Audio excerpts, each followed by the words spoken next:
again by Benning. Darnell Nurse left it in the corner, gets up center. Perry scores! Corey Perry! Ilya able to shake away from Solani. It's given away to Solani around in front. Score! Teemu Solani with the steal. Three of the fans want one. Score! Off the floor! On the board! Paul Kariya!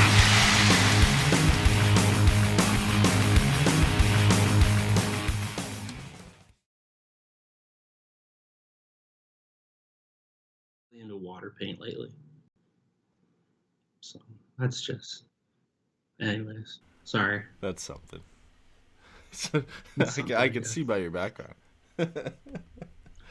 Yeah, That's great. it's nothing matters, bro. It's all fine. Welcome back to the show, everybody. Perfect timing. Perfect timing to decide to do a show, push it back from the Sunday, and hey, it works out for once. We were supposed to go live yesterday. We said, you know what, Ducks play the Islanders tonight. Something magical might happen, and it's exactly how it went. And we'll push it back to Monday night. And Pat Verbeek heard our prayers, and Josh Manson is now a member of the Colorado Avalanche, and we've got something to talk about today, other than the fact that the Ducks lost the last couple games. So I can see you're fully ready to talk about the loss of your prodigal son, Josh Manson. So you look ready to go. Look, this is obviously a tough day for me personally. The best Duck in the history of the franchise has been traded away. My large adult son, Joshua David Manson, now has to go play with hippies in Denver, which is very sad. Doesn't even get to reunite with his dad in Winnipeg. He's got to go to Colorado of all places. What a tough place. Or to go even right Edmonton. Now. His pops is in Edmonton. Oh right, Edmonton. That's where his dad is, right? Was it his dad? Okay, was his dad in Winnipeg or something? That's where he played, right? That's where he played. Yeah, I think that. Yeah, his dad played in Winnipeg. Right. His dad played for Winnipeg and Chicago. When he got traded, I went to see if he was ever on a team with Grant Fuhr. Dave Manson was ever on a team with Grant Fuhr, and he wasn't. So that was a bummer. You're getting Batman references already. So I am Vengeance. There's a lot going on. Man. It's some real dumbass. Anyways, but it's I couldn't find my Talia Shire, what do you call it, like black veil, so I had to improvise. Preferably, I would do like one of those classic like in mourning mother in all black kind of clothes, but I don't have any of that. But look, we all knew it was coming, right? And I tweeted it out from the FM account. I thought it's pretty remarkable that the first real trade that happens is the one that sends Josh Manson out the door. Like, I don't know that there is a more perfectly kind of tidy symbol or metaphor for the shift that we're seeing, and then do you take it down to the next level, and you look at what the trade package was in return. And again, it's the same kind of thing. Like this is a very easy thing to extrapolate 1,000 different narratives from. And I think that's an interesting thing. But I guess that's the first place to start, Eddie. And I want to ask you this is, I'm just watching you like fade in and out of existence with the Batman mask on. It's just but for real, like, how do you feel about Josh Manson to Colorado? Like for him or immediate part of this trade? I think if we're looking at it from a Colorado standpoint, I think it's a great ad for the team. Presumably, like, obviously, everybody ranks their prospect pool differently, but for them, like, they hang on to kind of the top 5 prospects that they have left. I know there was a few people out there. Corey Pronman was, I think, the highest on Helleson of everybody. He had him number 4 at the beginning of the year, behind Makar, Newhook, and Byram. So that, he's probably the highest of anybody on him. Wheeler, in his most recent rankings, had Helleson at number 8. So you're looking at kind of like a middle-of-the-pack prospect for a team that has a middle-of-the-pack prospect pool now that Byram and Makar and almost Newhook have graduated at this point. So I think for Colorado's standpoint, like, you get some depth on the right side. You kind of add maybe something you didn't have when you look at Byram, Girard, and Makar, the type of defenseman that they have. You've got now like another physical presence to go along with Erik Johnson there. They're adding him for just over $2 million because the Ducks retained 50%. And all it costs you is a guy who could potentially turn into what Josh Manson is now in a second-round pick. You keep a hold of that first-round pick to go out and still maybe go for Claude Giroux or JT Miller or something along those lines. So I think if you're Colorado and you're Joe Sakic, this is kind of the perfect move for you. But at the same point, like the Ducks get what they should have wanted and what was probably the best offer they could have got for Josh Manson. So it's one of those rare trades where, it's not a hockey trade necessarily. There's some picks involved, but it's one of those ones like it's not an A+ for any team, but it's a solid B, I think, for both teams. Which is like if for Pat Verbeek's first big trade in Anaheim, it's not the worst outcome you could expect. Yeah, I mean, I think, look, I think as far as like Manson is concerned, I think this puts him in a really perfect place to kind of, recoup some of that lost, I guess, like, hey, what are we doing? It's upset. Just as upset Off as you. the fucking rails here. It's ridiculous. I know. Where are you going, dude? Jesus. Anyways, like, I think it's a great way for him to kind of recoup some of that lost value that he's kind of had publicly as far as, how the Ducks have played and how, he's been on the team and he has had a down couple of years. Again, I'm very vocal about that being a little overstated. But it's hard to argue that it isn't true to just from an objective standpoint, right? He has been a little bit worse than he has in the past. The team as a whole has struggled. So his value in the eyes around the league is a little lower than it is. I think the reason that we saw him get a solid return still like this is the same reason we've heard Ben Sherratt's name in a first-round pick in the same sentence for 6 months now. It's just he plays a type of game, and unlike Sherratt, he's a right-handed pick or a right-handed shot. Like he plays a type of game that, if you want to be cynical, you can say that your standard 200 hockey men believe has more value than skill, and if you want to be I don't know, I guess a realist, you could just say, or I guess like a romantic in a sense, it would be he's got a game that gets better in the playoffs and all that kind of stuff. I think the truth of it is that it's a little bit both true, right? Like he has that off ice value, that in-room value. He brings that kind of intangible toughness to the team, right? Like he's one of those guys that I think everybody has a more traditional usage of the term grit for, but like he's not a bad hockey player. And I think grit has kind of become synonymous with plug in a way that I think is a little ridiculous.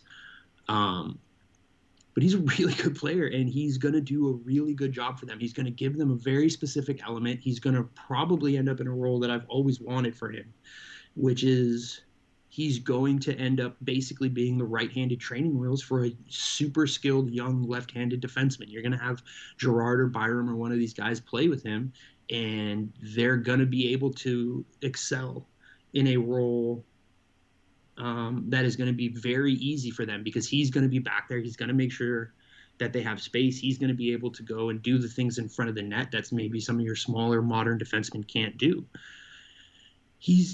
I just think he makes them a better team. All things considered, he's going to be able to eat up a bunch of penalty kill minutes for them that aren't going to now be going to like Curtis McDermott, right? I think was playing for them, or Zach McEwen, one of the two. Yeah, they had with Girard and Byram out. Their bottom pairing is Jack Johnson, Curtis McDermott, and Ryan Murray's playing with Erik Johnson right now. So obviously, Devin Taves and Makar, they're going nowhere. But like if you think when Manson joins up and Girard comes back, like the best spot for him, like him playing alongside a Sam Girard type player on a good team, like you would hope, and I guess Colorado expects, is he gets back to prime Manson with Lindholm when the Ducks were good, right? Like that's kind of what you're hoping for. Where on a team where like nobody's underlying numbers are bad from the blue line, you would expect him to get back to that point. Yeah, well, here's the thing, right? Is they're basically just going to have a second pairing that's going to be the B level of the first pairing. Sam Girard is a young, skilled, dynamic offensive defenseman, but he's not Cale Makar. Josh Manson is an older veteran, more of a two-way defensive-minded type player. But I think it's fair to say he's not Devin Taves. You know what I mean? So they're just going to have a perfect, B, like B plus level second pair of what their first pair is, which is already one of the best pairs in hockey. Like, it's just going to put them in an incredible space as far as the kind of depth that they're going to be able to exert now. Sorry, I didn't mean to cut you off. I just wanted to make the point about the pairs are almost matching, because you're right. His perfect partner is with Sam Girard. No, yeah, and even, like, I mean, it gets a lot worse if he doesn't go with Sam Girard. And it will be interesting to see what Colorado does when Girard and Byram come back. I know Byram is kind of up in the air because of the concussion problems on whether he's going to come back at all. But even if, like, let's say Byram's out, you've got Taves, Makar, Ryan Murray, Eric Johnson, Jack Johnson, Curtis McDermott, Josh Manson, and Sam Girard. You've got 8 guys. You could argue Curtis McDermott's an easy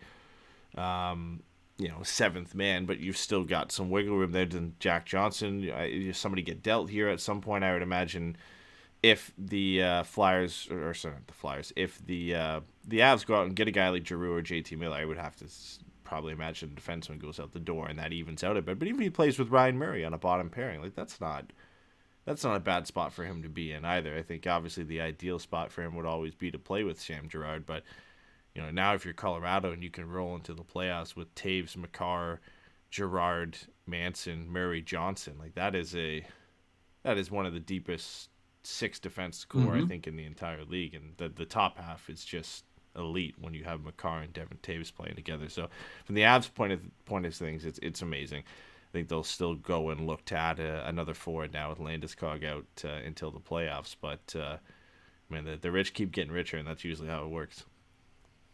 Yeah, man. Again, like, I just think if nothing else, I'm so happy for Manson to be able to go into that kind of situation and be able to just step into a situation where, by and large, the culture seems to be really positive, other than the fact that Nathan McKinnon is, a fitness Nazi. Other than that, but like, I'm just really happy for Josh Manson, man. I think that's the thing that I've been trying to kind of focus on today is, like, I'm super bummed that he's not going to be on this team. I knew it was coming. I have said multiple times that it should happen, but this is one of those things where when the rubber meets the road, it sucks. And it's the best thing for all players involved. And I think you look at the return, and they're going to get a 2nd-round pick in next year's draft, which is good because that helps them defer assets, right? It actually gives them an additional asset moving forward, right? Where, to the extent that they get another pick in this year's draft, that the timeline on that is much shorter, obviously, because the draft is coming up. So you basically have between now and the trade deadline, and then the 2 days, leading into the draft or whatever, where you can make trades and stuff like that, to have the full value of that pick. Whereas because it's in the 2023 draft, that gives him a full draft, a full off season, and a full other trade deadline to have that pick have value for him. And he can, if Anaheim is in a different position next year where they're looking to be buyers, right, in some crazy extent, it gives him something else. So I just think that's a great thing. And then you look at the kid that they got, and he's, 20 years old. He's 6'3". He seems to be a little bit more of a two-way defender. Like, I saw the clip on Twitter today of him, and like I joked at Snail Makar, like, he just moves so simple and so straightforward, and it's just like a nice little bit of play. But I just think it shows, a level of poise and, I guess sophistication in his skating that is a modern version, right, of what Josh Manson kind of was. I don't think anybody is going to be expecting Helleson to be as physical or, violent, if you want, regarding, some of the after whistle scrums and Josh's ability to just step into the fray and just destroy people. But he's going to give them now a very good, what would look to be 2nd pair right-handed defenseman behind Jamie Drysdale. Like, so you think of, like, with Olin Zellweger, the perfect complement for something like that, right? Yeah, exactly. And so I think from that point of view, like, yeah, the return makes a lot of sense. I think it's one of those trades, like you said, everybody comes out of it well, right? Like we've seen some people, like I think Dom Luszczyszyn, said in his reaction that he thinks Anaheim deserves to take a hit for not moving Manson earlier when his value is high. Mm-hmm. And it's one of those things that like I get in a vacuum, but it's all speculation. I like think, what could they have gotten for him at that point, right? Right, and it's a fair criticism though, right? Because we have heard, going into today, on the last like 2 or 3 episodes of 32 Thoughts, we've heard multiple times everybody has been into Josh Manson for a couple years now. So like, I think it's a fair criticism given that some people may think that trading him on the expiring year was an inevitability, but I just think some of the non-asset management parts of it have a lot of value. I think having him play with Drysdale last year, I think having him play on this team this year, I think having him be a presence in this team for the last 2.5 years, like it has real value for some of these younger players and some of the older players too. Like that stuff matters. So, again, like in a vacuum, I understand the criticism, but I do think, from a much more, myopic or narrow-minded point of view, I guess, narrow focus point of view than Dom has. Like, I do think Anaheim was certainly justified in keeping him around with the hope that they would be adding him, they would be signing him to an extension that was going to be them competing for another 4 years. It didn't play that way. Like, you know what I mean? Like, none of us have to sit and lie about what it is, but again, like I think moving him now made a ton of sense. I think it was an inevitability given his next contract is just probably not going to be something that Anaheim was going to want from a bunch of different facets, as unfortunate as that is. And, you have the no trade thing, you have the salary retention thing, like all that. They got, a fringe top 5 prospect, right? Because the 2 big numbers that I've seen so far have been 4 and 8. So like you're saying he's a top 10 prospect, second half of the top 10 prospect, and like that's good, man. And, I think you kind of alluded this today in the group chat as far as like, I'd rather have a player who is as close to stepping into the league as Helleson is versus a first round pick, just because of where this team is, right? Like we want to start seeing these guys get into the lineup sooner than later, as opposed to taking a kid who's going to be 4 years away. And there's still value in that, which is why they keep this year's pick, even if it is, in the 13, 14, 15 range. But if you can go out and get a player who can hopefully be a roster player in a year and a half and a difference maker in 3, you're in a really good spot. So I think, again, like as far as grades for everybody, I think everybody did a really good job. And I'm a Colorado Avalanche fan now. So, yeah. Like I agree with that in the sense that, a couple years ago when some teams were very hot for Josh Manson, you probably could have gotten more. You still would have ran into the issue of him not wanting to go to anywhere near the country of Canada and putting all the top teams on his list. So, ultimately, I don't believe they would have gotten significantly more than what they got. And at the end of the day, for me, is what they could have, should have got at that point becomes a moot point, and it is, did they get enough for him now where they are? And I think they did. Like, I think, again, the point you mentioned that I said in the group chat is, I would always rather a better prospect than a higher pick, especially when you think, in this case with Colorado, this pick is going to be 31 or 32, right? Is what we kind of all expect with the Avalanche. For me, the difference between that and 50, 60, a 2023 second round pick, even if it was this year's second round pick, like there's really no difference in terms of the type of player you can get. It all depends on your scouting staff there. I would give the Ducks the same ability of drafting a good player at 50 or 60 than at 30, right? Like I think it's relatively similar. So the fact that you can get a better player at that point and you're not picking maybe the 12th or 13th best prospect in their system and getting a first round pick, you're getting a guy like this who, all things considered, it looks like he could play games for the Ducks this year, right? Like that's pretty good. I mean, you can get a guy who can step in immediately. Yeah. He's done his season with Boston College. He's the third year of college. Doesn't really need to go back for his senior year. And it seems like the perfect situation for him because if he was in Colorado, why not go back for his senior year, right? I'm sure that was probably the plan. There's no way of really making it into the roster. You've got a bunch of guys in front of you. You've got like 2 defensemen in their system that are higher up than you. And, that right side with Johnson and McCarr for the next couple of years, you're really not finding a way to break in there. You got Justin Barron, who's in the AHL, who's like their top prospect, who's right in front of you. So for him now, all of a sudden he comes into this system as outside of Drysdale, and Drysdale's not really a prospect anymore. He's the top right-handed prospect they have. It's like him and Axel Anderson, and maybe you tip, in Axel Anderson's favor just because he's played pro hockey this year. But he's all of a sudden got a huge, a huge boost to his path to the NHL. It's a lot sooner for him than it was before. So I would imagine, and I've seen a lot of people put this out there, that he probably gets signed in the next couple days here, and then plays with San Diego for a bit. But I could see him getting a handful of games for the Ducks just to get a test. And it's awesome for that kid. It's awesome for the Ducks to be able to bring a guy like that into the organization and fast-track him and give him a chance. He's been one of the best two-way defensemen in college for the last couple of years. And like you said, like for a guy who is 6'3", 204, he skates pretty well, right? He's just that modern defensive defenseman, the modern shutdown guy. He's not in the mold of Josh Manson in the sense that he's going to go out there and punish you physically.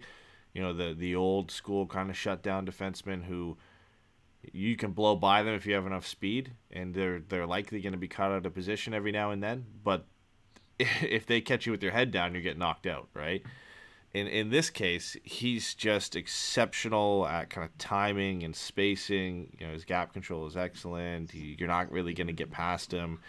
Yeah, he's got an active stick, and he's just kind of this smooth, effortless skating. He's not slow, but he just, he doesn't use the speed when he doesn't have to. So it's, and you saw the play that you were talking about earlier, where he went coast to coast and dangled through a couple guys who's got that in his locker too. So, if you want to just simplify it and say, I'm still not sure we can call that like dangling. Like okay, so he attacked the triangles and put it under somebody's skate, he oozed past them. Yeah, it was hard for so a guy slow, that big, and it was super dangle. smooth. Yeah. No, that's the thing. Like, it's so funny, right? Because I'm not trying to shit on him. Like, it's a genuinely impressive play, and the fact that he actually made it at slow speed is almost more impressive than some of the similar plays people make at high speed. Mm-hmm. I just think it's just so funny to just see someone really just be like, I'm bigger and better than you, and I can do this at my own pace. Like, it felt very like peak, peak 80s center in basketball kind of thing. It's just like, no, I'm just better than you and I'm bigger than you and it doesn't matter. But yeah, it's a great thing. I mean, look, it's him, it's Axel Anderson, it's Hunter Drew, and Ian Moore. Those are kind of the top. Pretty much it, right? And all of a sudden he's fast tracked in front of pretty much all those guys, and other than Axel Anderson playing pro here's hockey, the other thing. Right? So. He's a Verbeek. Like, Verbeek, he's the first guy Verbeek brought in. Yeah. I think that pushes him even closer to the front of the line, right? Yeah. Because this is a guy that doesn't seem that far away and is going to give Verbeek an opportunity to kind of show something to the fans as far as what he's looking for.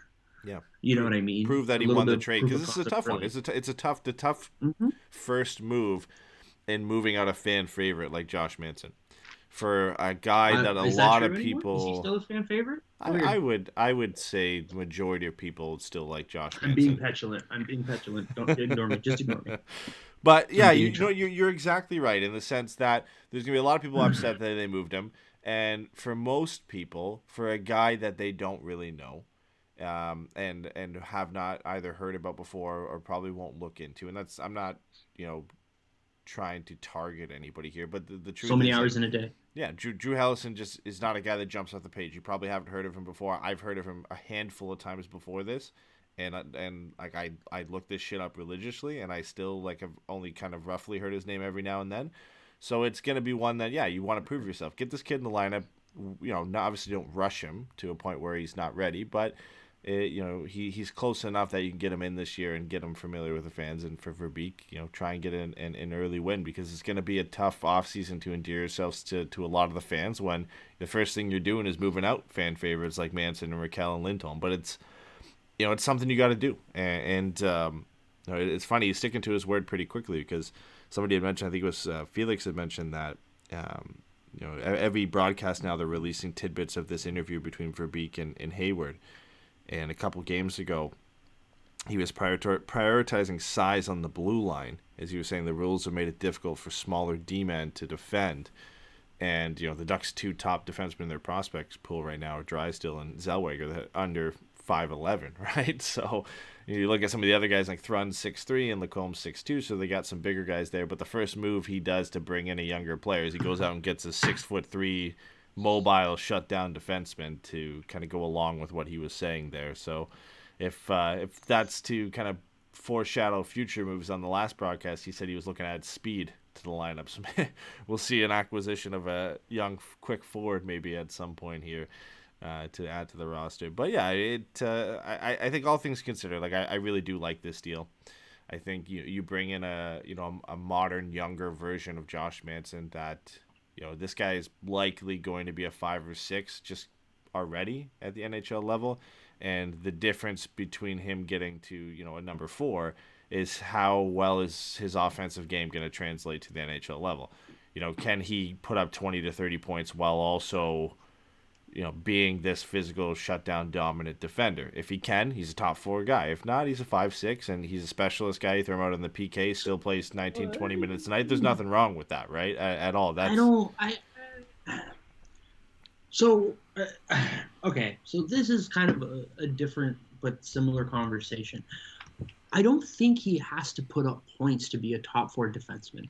I was literally just talking about this with my uncle, driving home from work today, because we were just talking about Manson and the trade and all that kind of stuff, and it's his fault I root for this stupid team.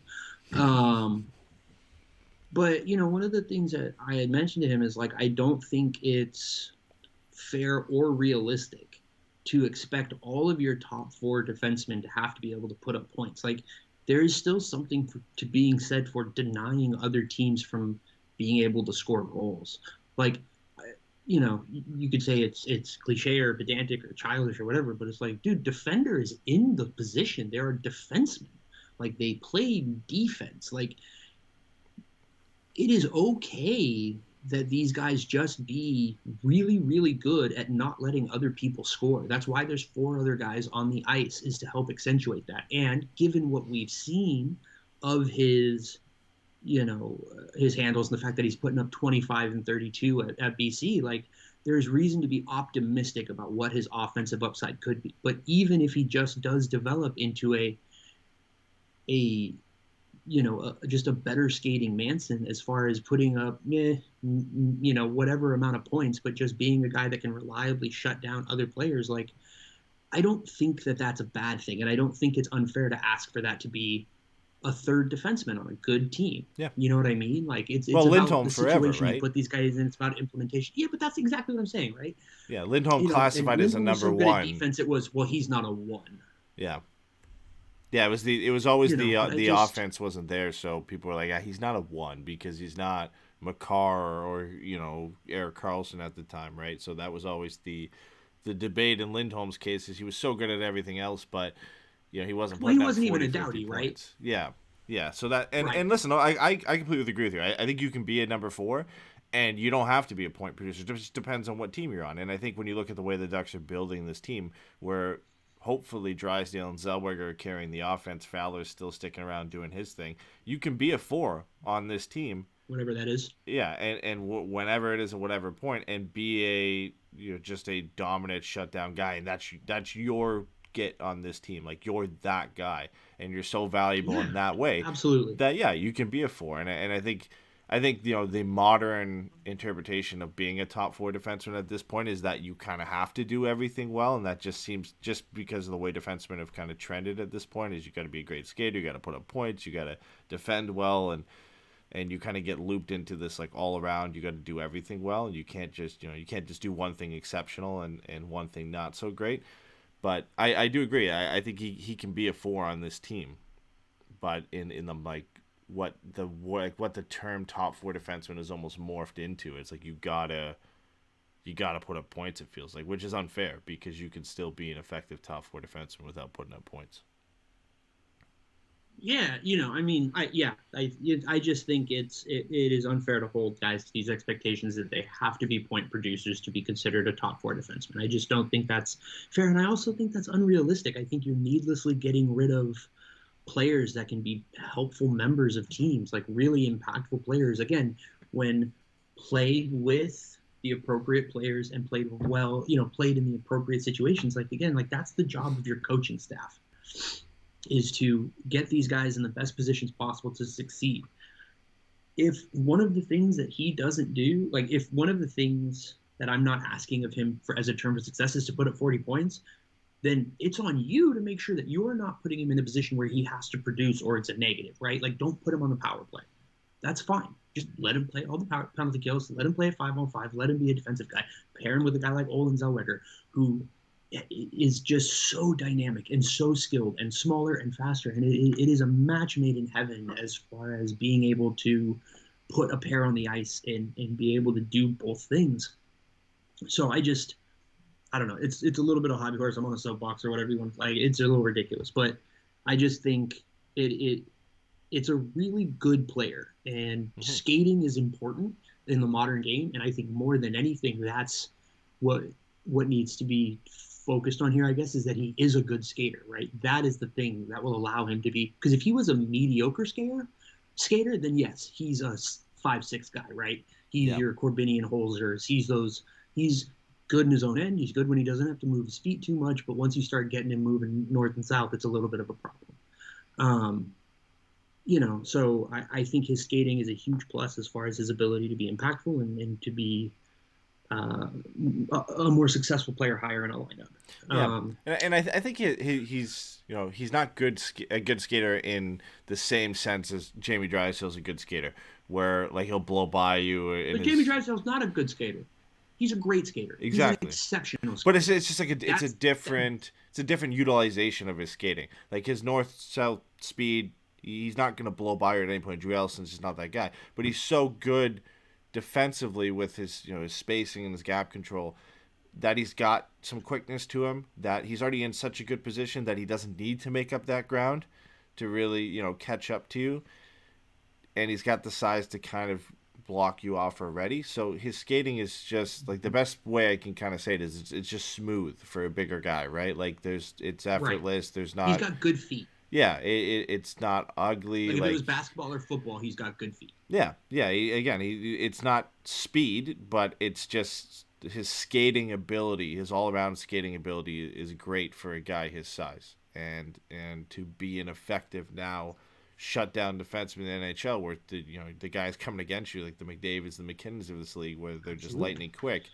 You've got to be able to have that ability, which for me, the big get for this is maybe not how he profiles himself and where he's going to land, but for the Ducks prospect pool in general, they don't have anybody like this right now, which I think is huge to bring in. We talked about this in the past couple shows where we're looking at potential guys to go out and get, and I think a few times we looked at guys like Braden Schneider and Scott Morrow in Carolina, and just big, rangy, mobile right-handed defensemen, because there isn't anybody on the right side if Josh Manson goes out. And it's a great get to, Josh Manson goes, and in that deal, you bring back that guy who can fill that hole on the right side of the defense in your prospect pool, or at least add to it, which is right now, if you're adding to the Ducks prospect pool in general, that's probably the weakest point and the best spot you can add to. So I love it just in that sense. I love it when you look at the player and see where he projects.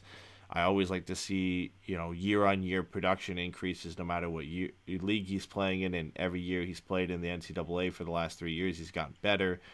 And then there's something to be said about the fact that he played in the same program at the same time as Trevor Zegras and Henry Thrun, right? Like, there's some familiarity with these guys there at some point, and you can call it intangible and meaningless or whatever at some point, but these guys know each other, and I think that does go a long way eventually when you're putting these guys together on a team. They've done it before, And when it's a big piece like Trevor Zegras, who's going to be here for a while, and potentially a guy you could play with in Henry Thrun, I think that's important.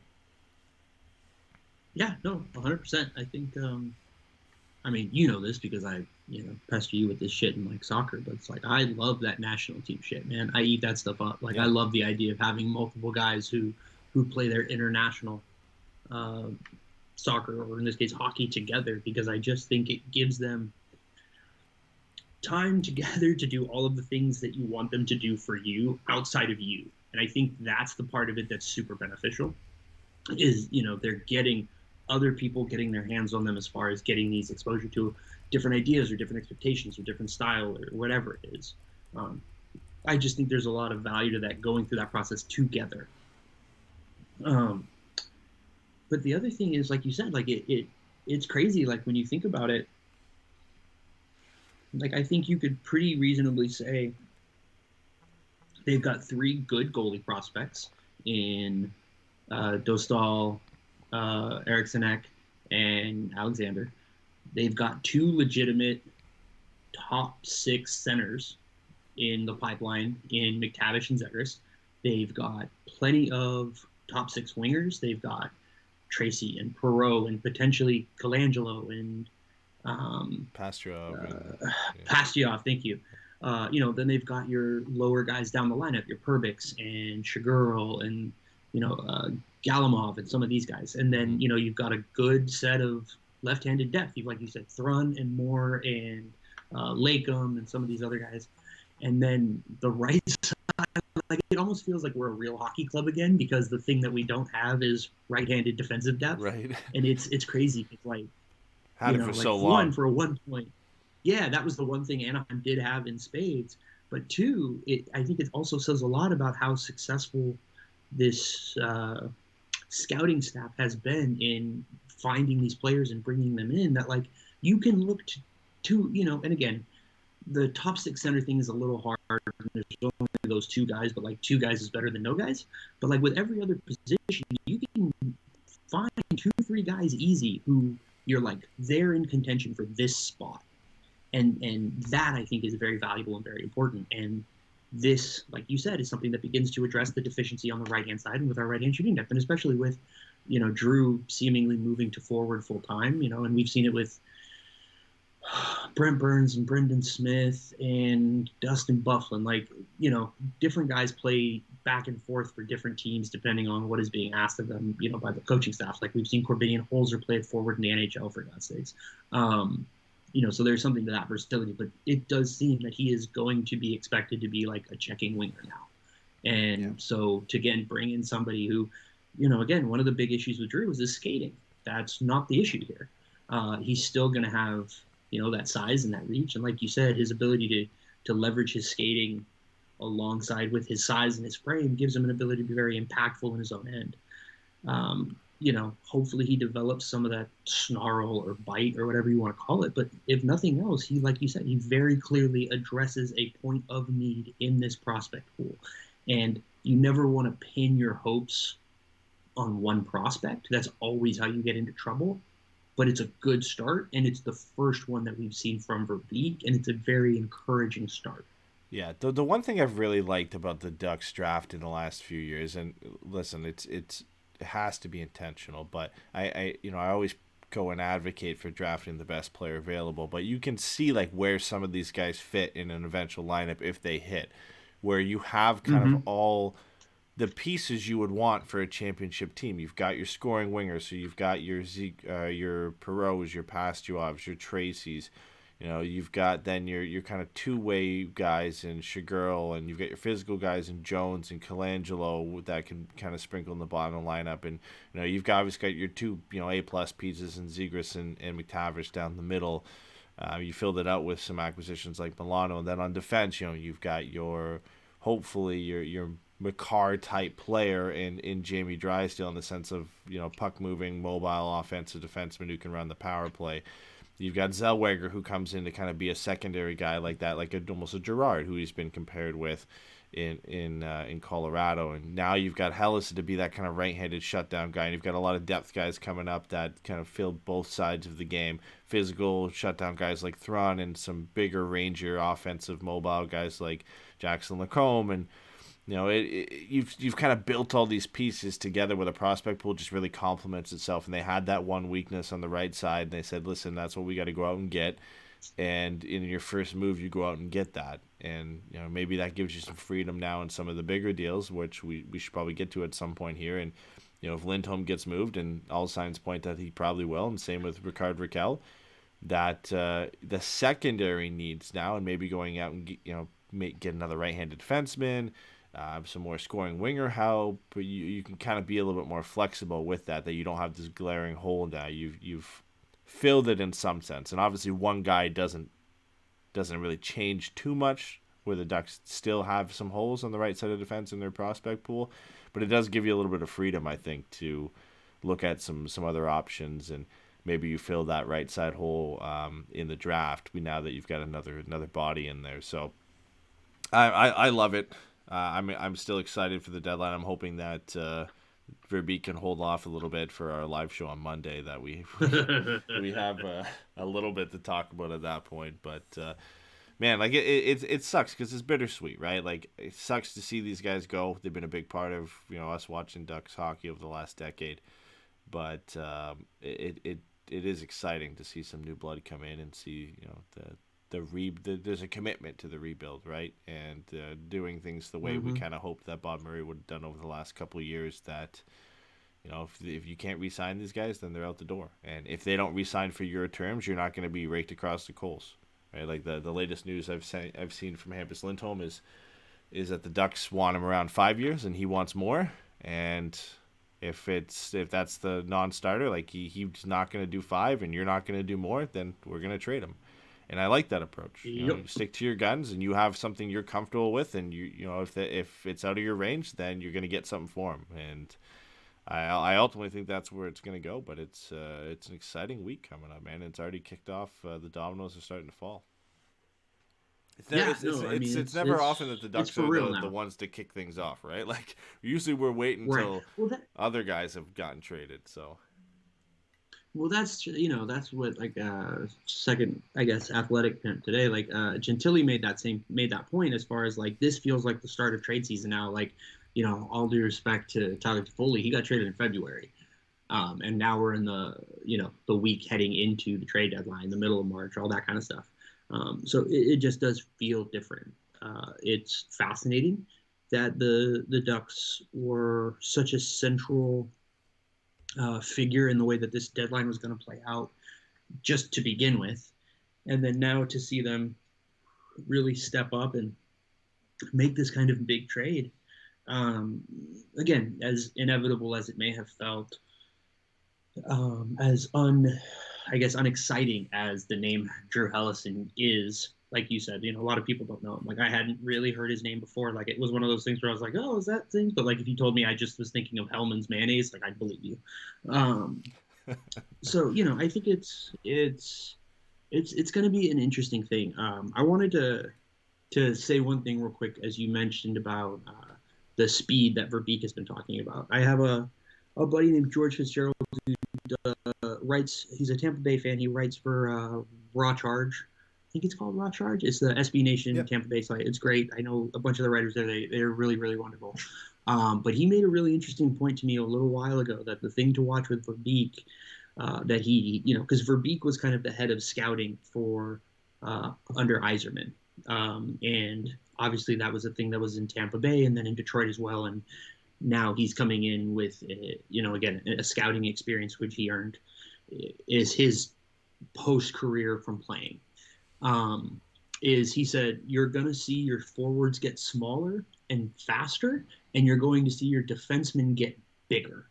And so far, the two things that we've seen him do is add Schuster off Oysters. Off Oysters. Add Schuster off of waivers, and now trade Josh Manson for Drew Helleson, who is, again, a bigger, more physical defenseman. Yeah.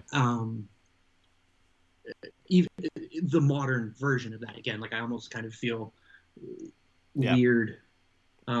It's not the traditional calling him big mobile Yeah. or big, not even mobile, big defenseman, right? Like it was the Walls at that point. Now you're getting this kind of modern version of it, which it works better that way. I feel more comfortable with him going after the 6'4", 6'5" defenseman as long as they've got some skill to them. So, right, yeah. Well, that's the thing, right? We're not going to see a lot of Hunter Drews. It's going to be a lot more of these type of guys, where that physicality is an accent as opposed to a feature. But I just want to say that really smart guy. He made that point, and so far it's been true. So to your point about what we're going to see with the kind of the returns that or other just trades in general that he's going to be making over the next week, because I do think there's going to be plenty of more moves. I think people are going to get moved that we're not expecting. I don't know if that's going to be as impactful as a Henrique or a Silverberg, or if it's going to be a smaller thing like a Grant or a Steele even. But I do think we're going to see somebody that we're not really prepared kind of to leave is going to get traded. But is to see if he really does start to go for those more faster skilled type forwards, because I don't know that that's something Anaheim has a ton of. I think they have good skill and good speed. But I don't know that we really have any like burners in the minors right now or in the prospect pool. Hell, Pastujov specifically isn't that. Yeah. So it's going to be interesting to see if that's something he tries to address with the Raquel and Lindholm trades. Yeah, and it was just a notice from him that he just thinks this team isn't quick enough. He wants to add some speed, and whether that's bringing in prospects who fit that mold or not, we'll have to see. But there's even with his time in the Red Wings, you can look at the Red Wings. They're drafting for defensemen, Edmondson and Sider coming in. I think Edmondson's 6'5" and Sider's like 6'2", 6'3". Like they're big kids, and obviously 6'4". There's a lot of skill there, right? But that there's some identity that they're building on the blue line. Now that doesn't mean that, I know Verbeek wasn't a part of this. It doesn't mean he doesn't like players like Drysdale and Zellweger. There's an exceptional amount of skill to those players that you can overlook that. But the rest of the players, it seems like he wants to complement that, which again makes sense. Are big, mobile, rangy defensemen that have some size and skill on the back end, and that's what we're starting to see here. So there's a lot of interesting pieces for the Ducks to move. There's some prospects out there that you could target, but it makes me wonder, like Toronto's case, a guy like Topi Niemela, who's a right-handed defenseman that Toronto is willing to move, only 5'11". Does that maybe? Could be thinking into this too much, but does that maybe take him off the table? And whereas you've got a guy in Carolina like Scott Morrow who's 6'2" and kind of can do the same thing, he's a little bit bigger, and does that appeal to you more when you're trying to build a team a certain way? And same thing goes for forward prospects. Is maybe do you take the skilled, quicker winger over a bit more of a power forward approach, and you go with that team's offer? Oh, you mean like maybe Fabian Lysell, who's a young, quick forward? Mm-hmm. Interesting. Yeah. Heard it here first, folks. Eddy says Fabian Lysell is a future Duck, and he thinks anybody who says the opposite of that is silly and foolish. No, my ideal huge Fabian Lysell fan. Ideal moves are still Lindholm going to Carolina and Scott Morrow, a first or some picks coming back for that, and Raquel going to the Rangers and Brennan Othman coming back the other way. I think you get both there. Okay, so here's the question. I'm just real quick. We're going to entertain your nonsense since you entertained mine this entire time. What else is in that deal, or who is Anaheim taking back to get the Rangers' best forward prospect that isn't currently underwhelming in their middle six? That one is a lot of. It is a bigger stretch than the Scott Morrow Lindholm to Carolina deal, because Lindholm holds a lot more value. Like, do you have to send like Lundestrom the other direction? I think you're bringing back some salary for some way for them to dump player. Well, like Gorgiev, I think we talked this before, and Stolarz maybe goes back the other way, and you help them eat some salary a bit there and make some additional moves. I like that trade. And it gives them in a sense. I mean, listen, they're gonna probably their top prospect who's not playing with them right now. But it gives you the ability to hold on to your first round pick and use it in a different way, right? And go out and add another player, which is what Colorado gets in the sense with this deal, right? Is they give up a better prospect than maybe they would have liked to, but they give up a second round pick that's not even this year, so they've got their first round pick for this year that they can still move and go out and get a top forward for them to be able to go do that, right? So. Listen, that one's a stretch. It's just a player I really like and I think fits the fold there. But if you can go out and get somebody similar to that for Rickard Rakell, I think that's a win, right? If you can come out of this with another good defensive prospect and another forward prospect from those two guys and some picks, then it's a win in the deadline no matter what else you do if you're the Ducks, whether Henrique or Steele or Comtois get moved. I think you definitely 100% have to nail the 3 UFAs you have going out. You have to get something good, and you have to get a good return for those guys. And right now, I would say Verbeek is 1 for 1, and he's got two other swings at the fence here to try and get some good offers in. And the good thing We're about gonna miss you, Delorier. We love you. Yeah, if you bring in a first for Delorier, you've won the deadline at all. But the good thing for Verbeek is that it gets easier in a sense with Lindholm and Rakell because there isn't the no trade clause situation where Manson could have, I think it was a 12-team no trade list he could submit. You've got a little bit more flexibility here, and Lindholm is, from what all accounts you've heard, is the number 1 defensive prospect available, and Rickard Rakell is probably the best value forward available with the production versus the cap hit that he has. So, and the Ducks have the flexibility to eat 50% of Lindholm's contract still, even with them retaining 50% of Manson. It seems like they're willing to do so, and you eat 50% of Lindholm, and that all of a sudden bumps the value up, and you can get a little bit more there. So, I'm intrigued. I'm excited. I like this move by Verbeek. I think it shows some good signs for the next week here, and man, I'm ready. I'm ready to fully commit to the rebuild. Finally, we got a guy heading in that direction instead of bouncing between two different philosophies. So it's good times. I know it's not good times for you, but it's good times. Yeah. What would give you the impression that I'm upset, Eddie? The one thing I was gonna say that you said that now is I actually thinking about it. Like, who is the best prospect left in Pittsburgh? Because honestly, when you say it that way, it feels like Rakell to Pittsburgh for Kapanen and a picker prospect is kind of an inevitability. I think it's. I don't know why. I just don't think they don't have much left. Well, there is one guy. Didn't they just trade Poulin? Didn't they just trade him for? No, I think they still have him. I don't think he was moved. He's still there? I believe they have the worst ranked prospect pool in the league, though. Still, that's something that hasn't changed over the last couple of years. Well, yeah, when you trade them all, then you don't have anybody. Which again, Scott Wheeler has them at 29. Samuel Poulin is the number one ranked prospect. Number 2 is the guy who has been rumored to be traded out of there. Is Pierre-Olivier Joseph, left-handed defenseman. I could see it potentially. Bring him in. Let's go. Kapanen is a want away from there. They want to get rid of him. If it's Kapanen and Joseph and small pick maybe, or even if you have to do that at that point, like again, you're getting a player you can inject in your lineup and replace Rakell right away in Kapanen. You've got a young left-handed defenseman who's playing in the AHL and is 22, so you could realistically, if Lindholm goes out the door, play him in the NHL right now and give him some decent minutes. Potentially top 4 minutes, right behind Fowler for a second left-handed defenseman spot.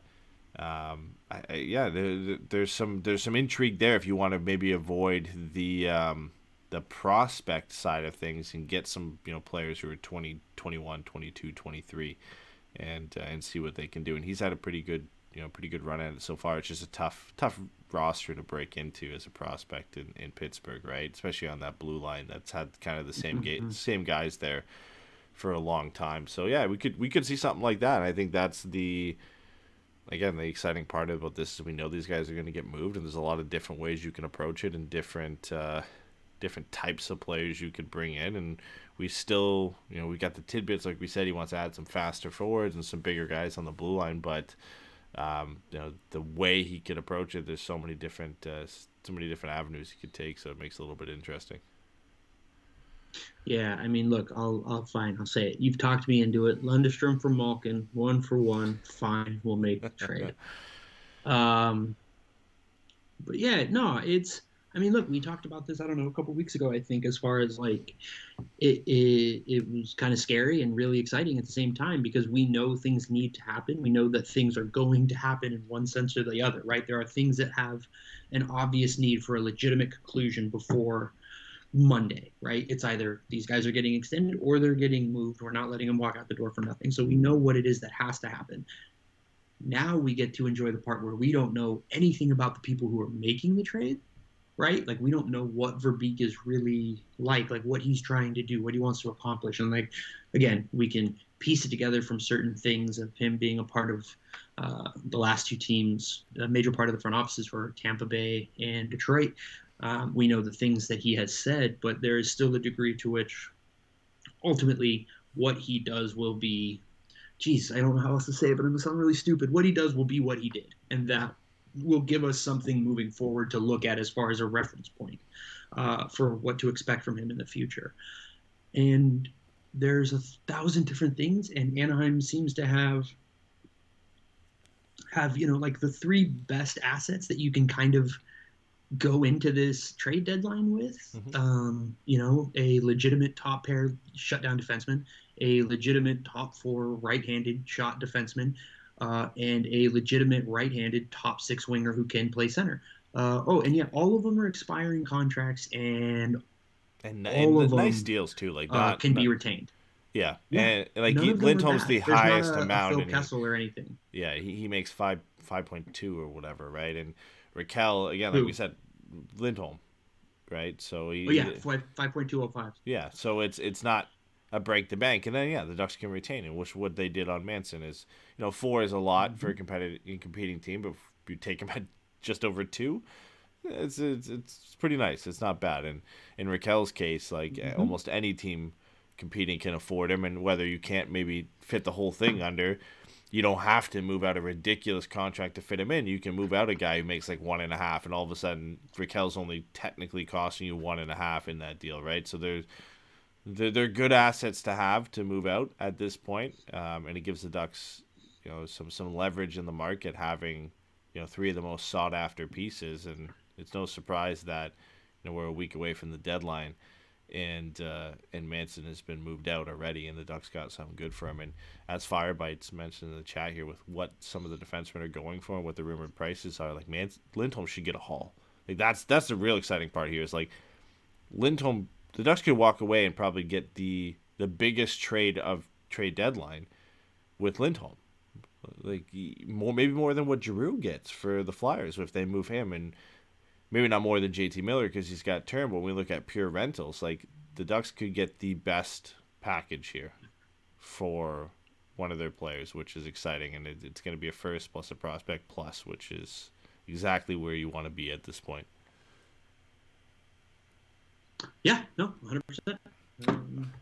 So you wanted to talk Manson, or not Manson, Matthews suspension, right? Real quick. Yeah, there's a couple of things I want to hit on. I guess the two things that are Toronto-based, or the first of this is, did we talk about this already, but why is Toronto not in on Jacob Chychrun?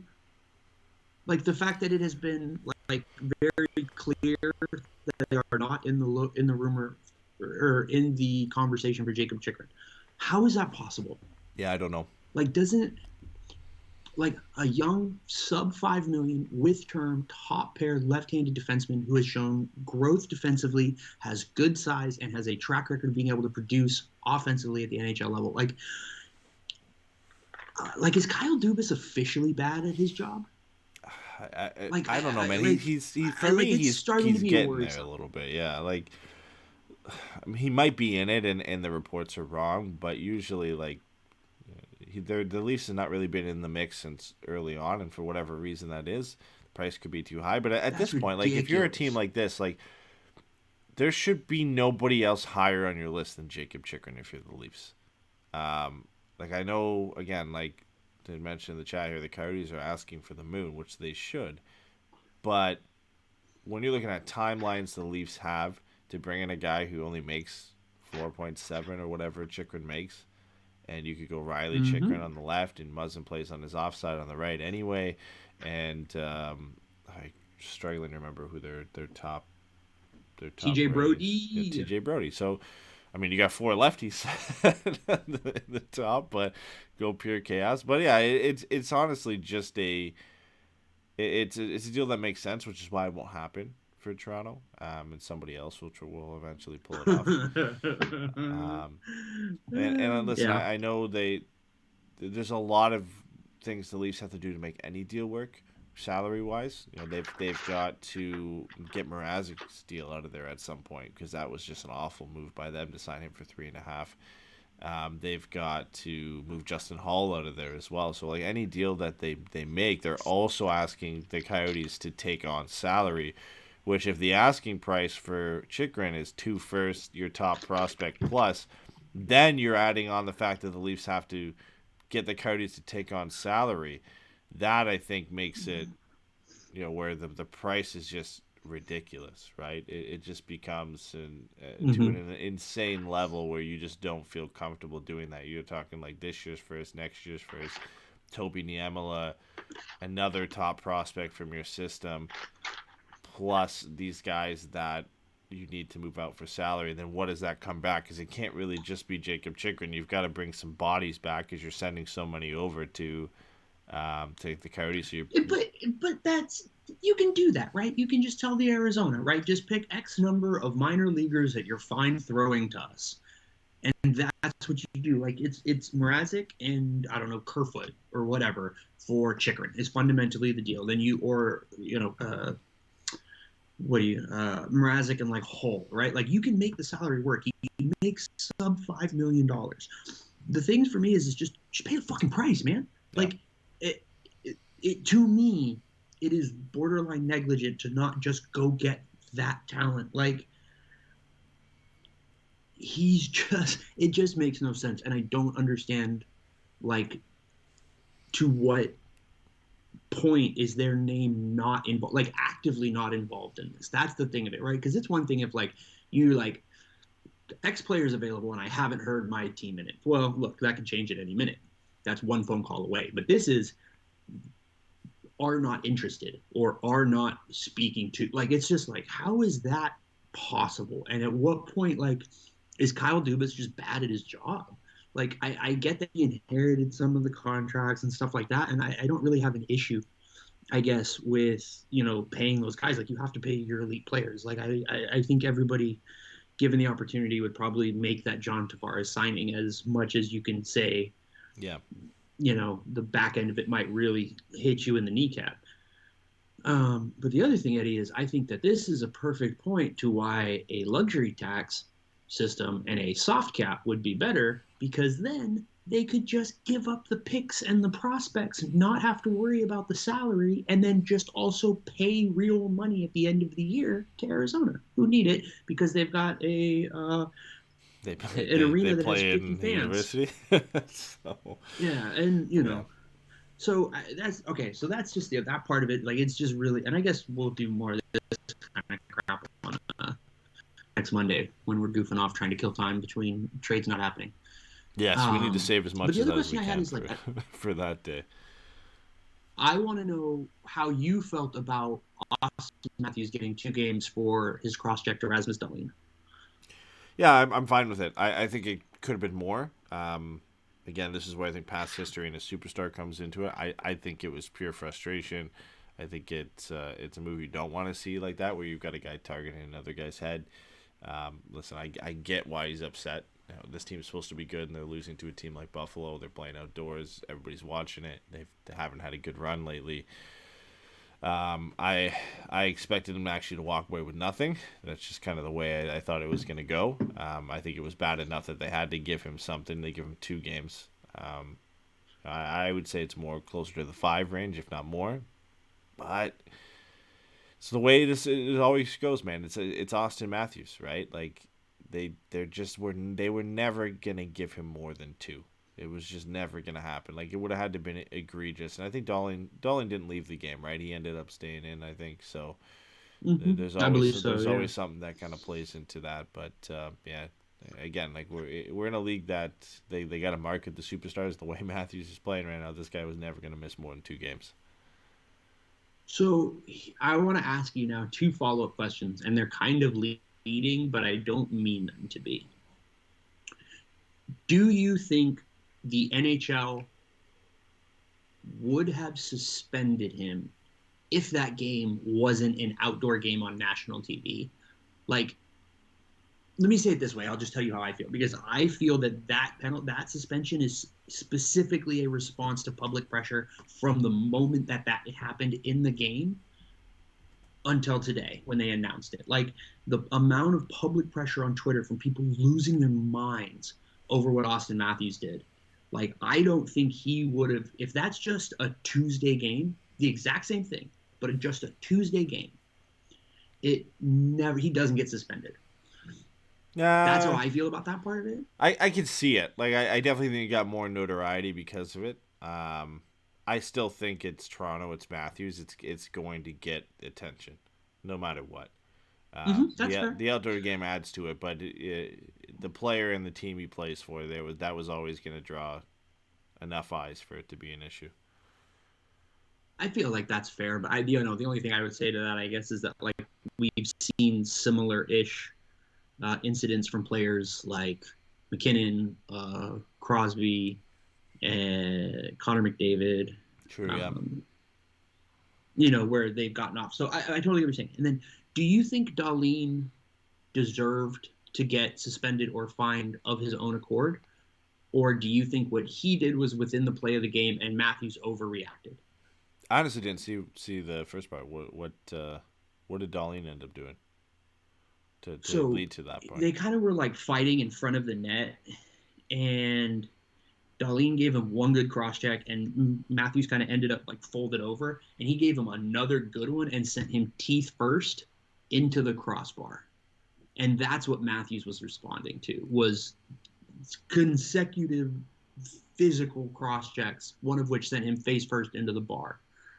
Are you looking for it? Yeah, I just pulled it up and watched it now. Yeah, listen, like, I think what Dahlin does, at most you could call it roughing, right? Like, I don't think it's as bad. There's no aiming for the head like you had with Austin Matthews on Dahlin. We see these kind of scrums happen all the time. I think. So you don't buy. Go ahead. So you don't buy the stick rolled up his shoulder? You think he went to cross-check him straight in the head? Because that was Matthews' thought. It was what his, allegedly, after the game last night, what he said to a reporter is, I was aiming for his shoulder. I didn't mean to hit him in the head. The stick rolled up his shoulder and popped him. Yeah, listen, I could see it, but what else are you going to come out from that game? You got to plead your case, right? Like, he's got to find some way to cover it. I think clearly, like, they're losing the game. He's getting bullied in front by this kid in Rasmus Dahlin, and kind of goes down, like you said, knocks his face on the post, doesn't feel great. First instinct is I'm going to beat the shit out of this guy, and turns around, just it's one of those wild stick swinging moments, right, where you see guys who kind of swing the stick. This was obviously a cross check, but I just don't think he was thinking. I don't think maybe he was even intentionally aiming for the head. I think he just turned around and cross-checked whatever was did what he did, whatever part of Dahlin was in his way, whether it was going to be his shoulder, his side. It turned out to be on the side of his head.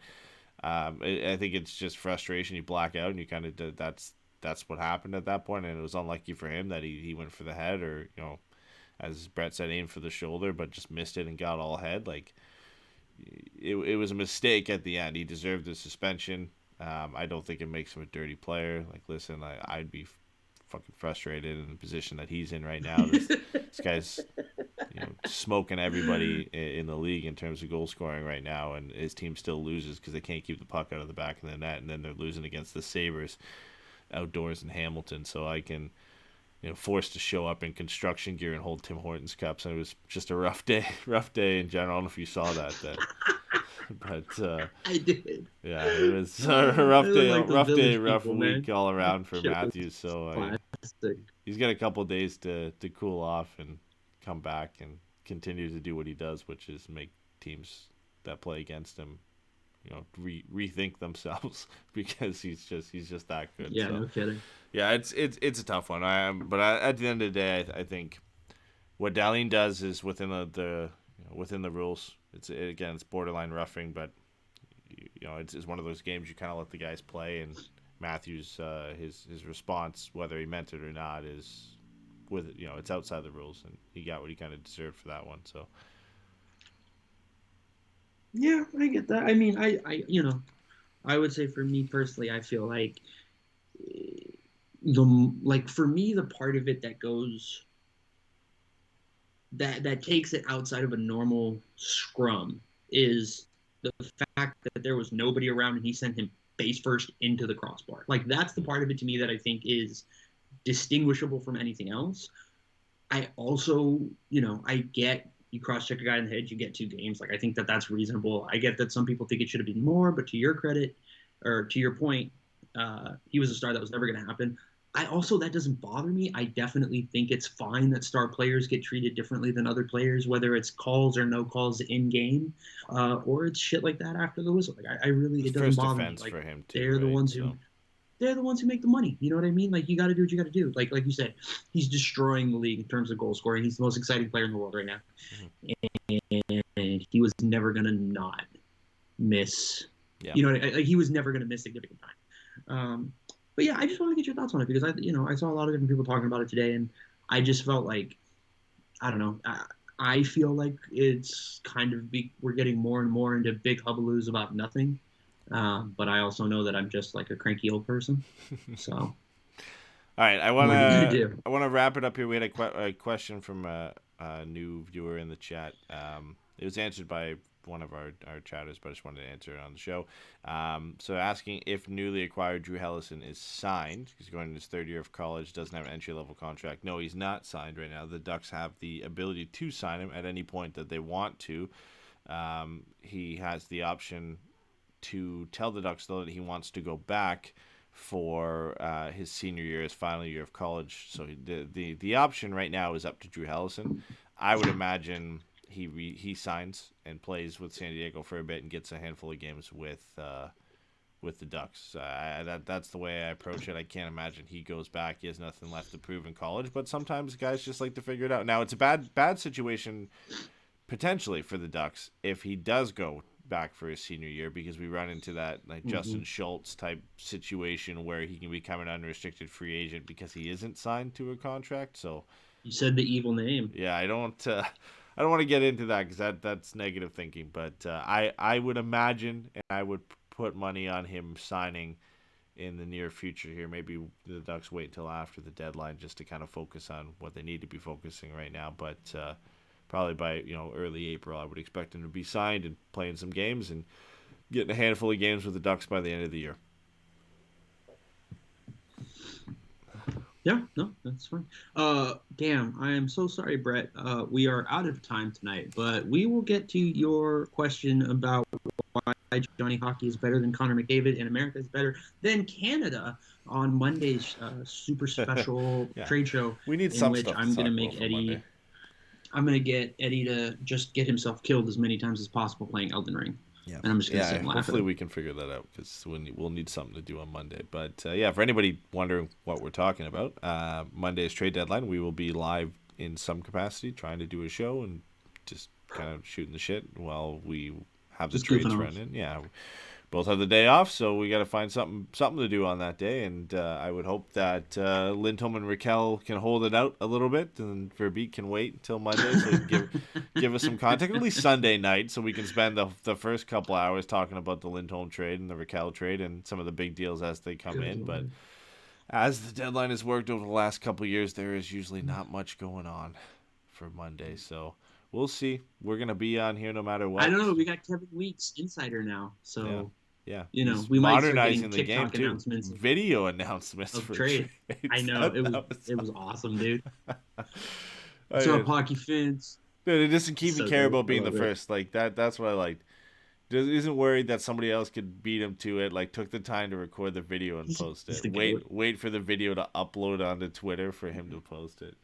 Just great. Love it. Yeah, that's the title of this episode. Why Kevin Weeks is the best NHL insider. Hey, tune in on Monday and find out. So. Yeah, I know shit. All right, well, everybody. Thanks for coming out, guys. At least we had some stuff to talk about with the Josh Manson trade. We got some stuff planned beyond the Monday show as well, and hoping that Pat and Jay can join us back here at some point and bless you with their presence on the show. Appreciate you guys coming out. Now I'm rambling. We have Patreon stuff to announce, but I realized we already announced it in the group chat. But we'll go over that on Monday too, with the Patreon stuff and what the plan is with that for right now. But anyway, guys, appreciate you guys coming out. Appreciate everybody listening after the fact, and we'll see you on Monday. Take care, guys. Bye, everybody.